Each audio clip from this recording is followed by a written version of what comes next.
Welcome to my channel छुपी कहानियाँ, जहाँ हर कहानी कुछ कहती है दिल से। और अगर आपको हमारे वीडियोस पसंद आएँ तो वीडियो को लाइक करना ना भूलें और चैनल को सब्सक्राइब करना ना भूलें। तो चलिए हम आज की कहानी स्टार्ट करते हैं। वो दिसंबर की ठंडी सुबह थी। दिल्ली की धुंध में जैसे सब कुछ खो गया था, ठीक वैसे ही संध्या भी खुद को खो चुकी थी। 27 साल की उम्र, पढ़ी लिखी, समझदार, फिर भी हर दिन एक ही सवाल से घिरी रहती। शादी कब करोगी? इतनी बड़ी हो गई, कोई अच्छा लड़का देख लो।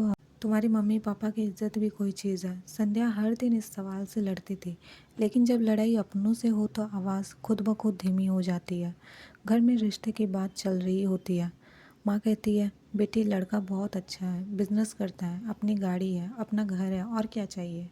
पापा कहते हैं, बेटा अब 27 की हो गई हो, हमारे बस की बात नहीं है ज़्यादा समय लगाना, देख लो रिश्ता अच्छा है। संध्या धीमे स्वर में कहती है, क्या आपने उनसे बात की है?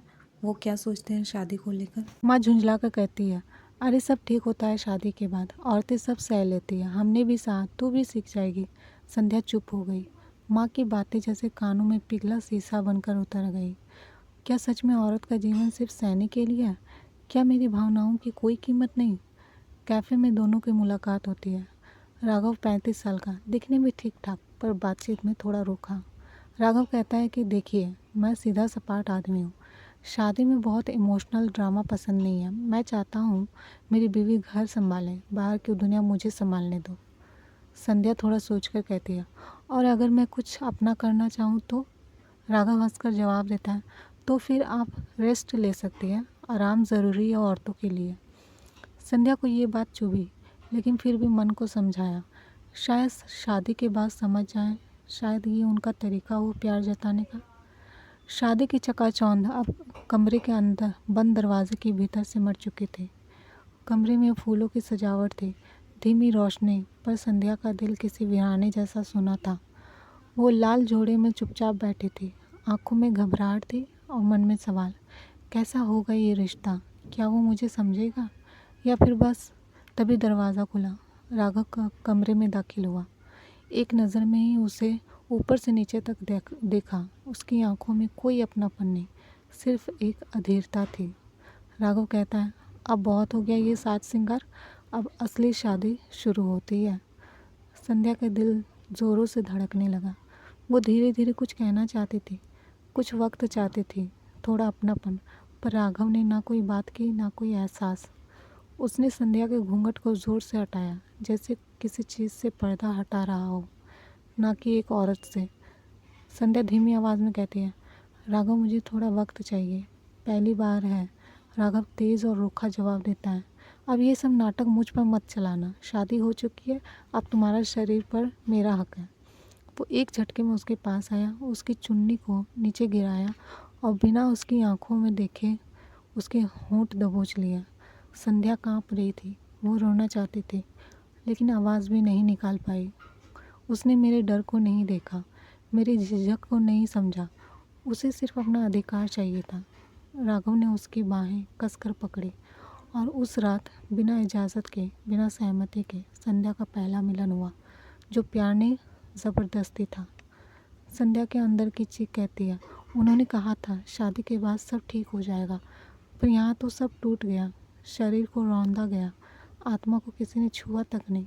उस रात संध्या सिर्फ एक पत्नी नहीं बनी, वो एक बंदी बन गई। शादी को एक हफ्ता हुआ था, लोग बधाइयाँ दे चुके थे, रिश्तेदार जा चुके थे, लेकिन जो रह गया था वो था एक अजनबी के साथ बिताया जाने वाला हर दिन। संध्या की सुबह अब राघव की आवाज़ से नहीं, उसकी ज़रूरतों से होती थी। सुबह संध्या किचन में दूध गर्म कर रही है। राघव तेज़ आवाज़ में कहता है, कॉफ़ी बन गई क्या? ऑफिस के लिए देर हो रही है, और हाँ, मेरी शर्ट पर सही से इस्त्री नहीं हुई थी कल। संध्या कहती है, माफ़ कीजिए, मैं अभी। राघव बीच में ही काटते हुए कहता है, माफ़ी मत मांगो, सीखो, मैं किसी को काम के लिए 2 बार नहीं कहता। संध्या की आंखों में नमी उतर आई। वो चुप रही, क्योंकि उसे सिखाया गया था औरत की सबसे बड़ी ताकत उसकी सहन शक्ति होती है, पर कोई नहीं बताता कि सहन शक्ति कब कमज़ोरी बन जाती है।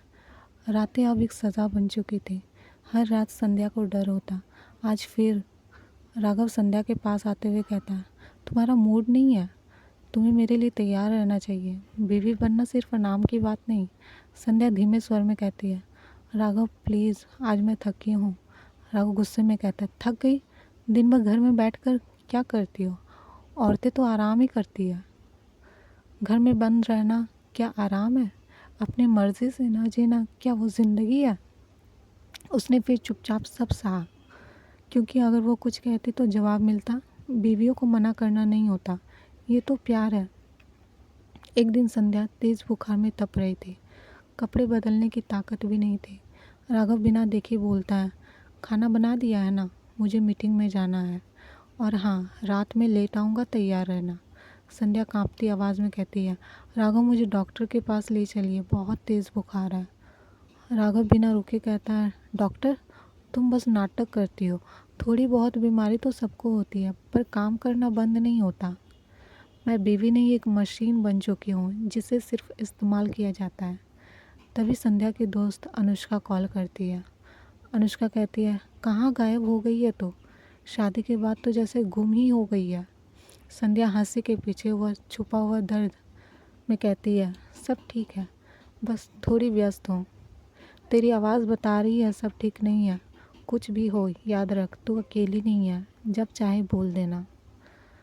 शायद अब वक्त है आवाज़ उठाने का, थोड़ा नहीं पूरा ज़िंदा रहने का। शादी को 2 महीने हो चुके थे। हर रात एक कैद थी, हर दिन एक इम्तिहान। संध्या अब सोच रही थी, क्या ये वही रिश्ता है जिसके लिए मैंने सपने देखे थे? क्या मैं अपनी ज़िंदगी ऐसे ही काट दूँ? वो अब धीरे धीरे अपने भीतर सवाल उठाने लगी थी।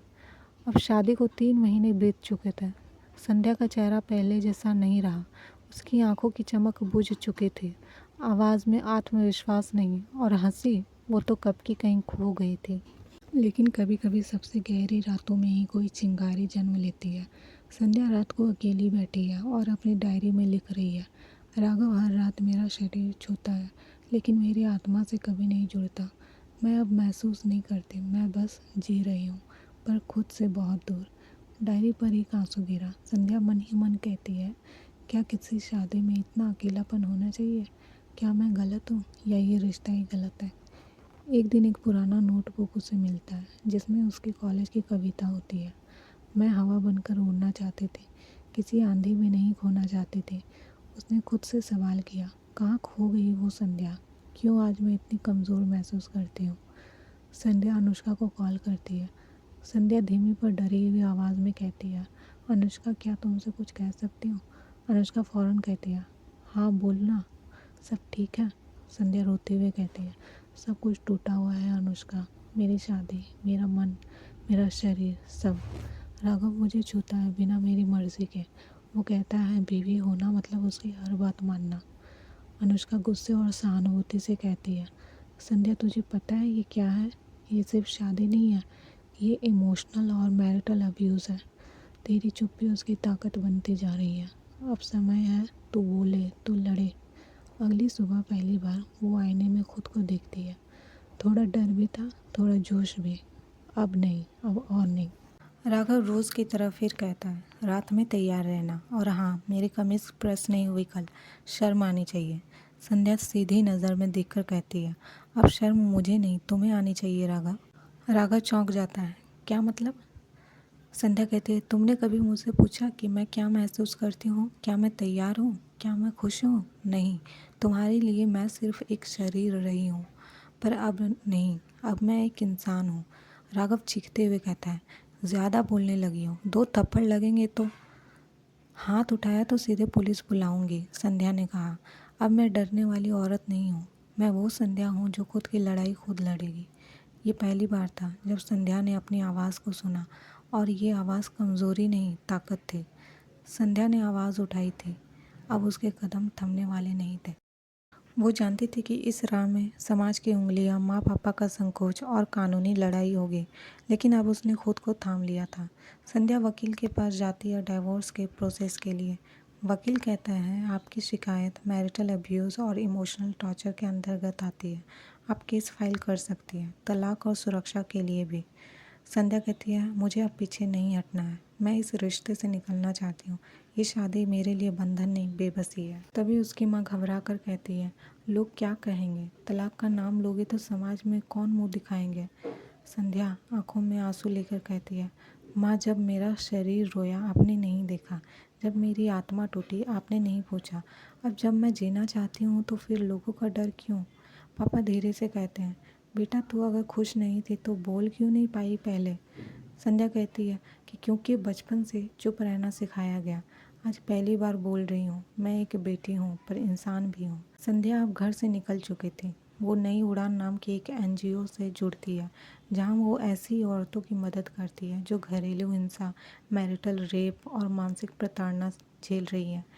एक औरत एनजीओ में उससे पूछती है, आपने कैसे ये सब झेला।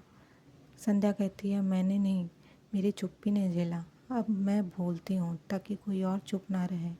तलाक के दिन कोर्ट में जब जज ने पूछा, क्या आप इस रिश्ते को ख़त्म करना चाहती हैं, संध्या मुस्कुराई और बोली, नहीं जज साहब, मैं कोई रिश्ता ख़त्म नहीं कर रही, मैं आज अपनी ज़िंदगी शुरू कर रही हूँ।